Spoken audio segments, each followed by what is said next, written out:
আমি দুঃখ পাবো তো পাবো কেন, আমি কষ্ট পাবো তো পাবো কেন, আমি আফসোস করবো তো করবো কেন, আমি তো আসার সময় কিছু আনিই নাই, খালি হাতে এনে এসেছি।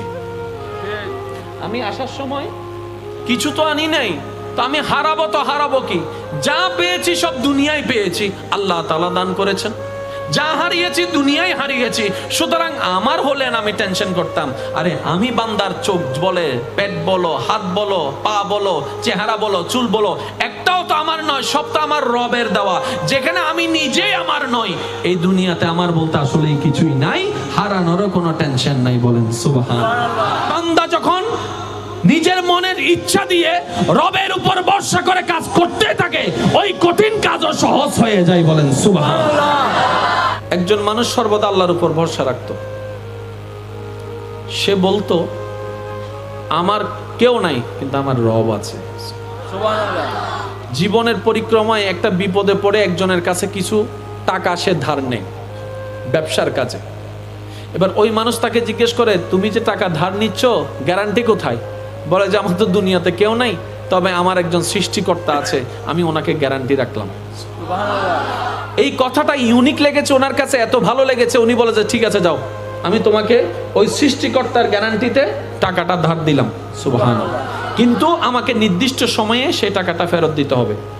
উনি ব্যবসার কাজে, আপনারা জানেন তৎকালীন সময়ে ওই নদী পথে ভ্রমণ করে ব্যবসার কাজে যাওয়া লাগতো, মাসকে মাস চলে যেত। উনি গেলেন ব্যবসার মধ্যে, সুন্দর করে ওই ধারের টাকা দিয়ে ব্যবসা করে ভালোই বেনিফিট করলেন, কিন্তু আসার সময় কিছুক্ষণের জন্য উনি সেই জাহাজটা মিস করে ফেললেন। এবার ওইদিকে মানুষটা অপেক্ষা করছে, সেই মানুষটা আসবে, তার পাওনা টাকা তাকে দিবে। এবার সেই আল্লাহর উপর ভরসা করা ব্যক্তিটা নদীর পাড়ে এসে একটা কাঠের উপরে ওই মুদ্রাগুলা রাখলেন, একটা চিঠি লিখে দিলেন এবং আল্লাহর নামে সেই জিনিসটাকে বাসায় দিলেন। কয়েকদিন পরে ওই মানুষটা তার অপেক্ষায় নদীর পাড়ে আসছে, দেখে যে নৌকা চলে আসছে, জাহাজ চলে আসছে, কিন্তু সে ব্যক্তি আসে নাই। এবার মনে মনে তার মনে চিন্তা আসলো, হয়তো বাটপারি করে ফেলছে, বেমানি করে ফেলছে। মানুষের যেটা ধারণা, একটু মনের কানটা লাগবে প্লিজ। অনেকক্ষণ নদীর পাড়ে বসে থেকে সে দেখলো একটা লাকড়ির কুঠুরি আসছে। সে মনে মনে ভাবলো, যাক, সে আসুক না আসুক, অন্তত এই লাকড়ির বোঝাটা যদি ঘরে নিয়ে যাইতে পারি, আগুন তো জ্বালাইতে পারবো। সেই নিয়তে সে ওই লাকড়ির বোঝাটা নিয়ে ঘরে গেল। ঘরে যাওয়ার পরে খুলে দেখে ওইখানের ভিতরে ওই পাওনা টাকা চলে আসছে। সুবহানাল্লাহ। কিছুদিন পরে ওই ব্যক্তিটা আবার নতুন করে কিছু টাকা জমিয়ে আবার আসলেন। নৌকাতে করে আসার পরে, জাহাজে করে আসার পরে যখন ওনার কাছে টাকাটা দিতে গেলেন, ভাই আমাকে ক্ষমা করবেন, আমি নির্দিষ্ট সময়ে এই কারণে আসতে পারিনি, আমি আপনার টাকাটা ওয়াদা মোতাবেক দিতে পারিনি, ধরেন আমি আপনাকে টাকা দিলাম। বলে যে কেন দিচ্ছেন, আপনার টাকা তো আমি পেয়েছি। বলে যে কি বলেন, আপনি আমার টাকা পেয়েছেন?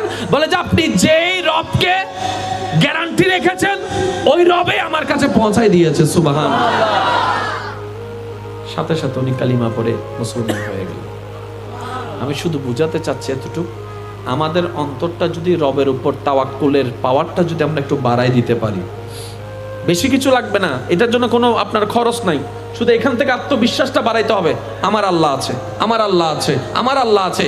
নবী রাহমাতুল লিল আলামিন তো এই শিক্ষাই দান করেছেন, হে আমার উম্মতেরা, যে কোনো মুসিবতে রবের উপর তাওয়াক্কুল রাখো।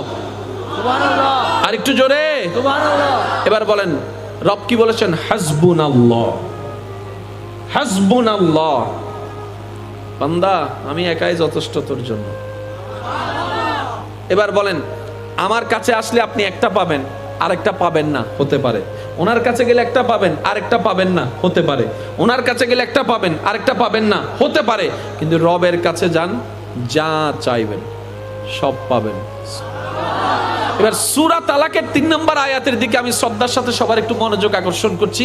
যদি এই আয়াতটা আমরা একটু বুঝার মতো বুঝতে পারি, হয়তো আমাদের জীবনের অনেকগুলা ভুল পথ সঠিক পথ হয়ে যাবে, যেগুলোতে আমরা মিসগাইড হই, ওই অন্যায় পথে টাকা ইনকাম করতে চলে যাই। আল্লাহ পাক বলছেন, ওয়ায়ারযুকুহু মিন হাইসু লা ইয়াহতাসিব। তাওয়াক্কুল যদি করার মতো আমি রবের উপর করতে পারো, ভরসা করার মতো করতে পারো, ভয় করার মতো করতে পারো, নবী রাহমাতুল লিল আলামিনের মহব্বত অন্তরে রেখে ওয়ায়ারযুকহু মিন হাইসু লা ইয়াহতাসিব। বান্দারে আমি এমন এমন জায়গা থেকে তোমাকে রিজিকের ব্যবস্থা করে দিব তুমি কল্পনাও করতে পারবে না, শুধু পেতে থাকবা আর ভাবতে থাকবা কেমনে আসলো কেমনে আসলো কেমনে আসলো, তখনই বুঝে নিবা আমি রব তোমাকে রিজিকের ব্যবস্থা করে দিচ্ছি। সুবহানাল্লাহ।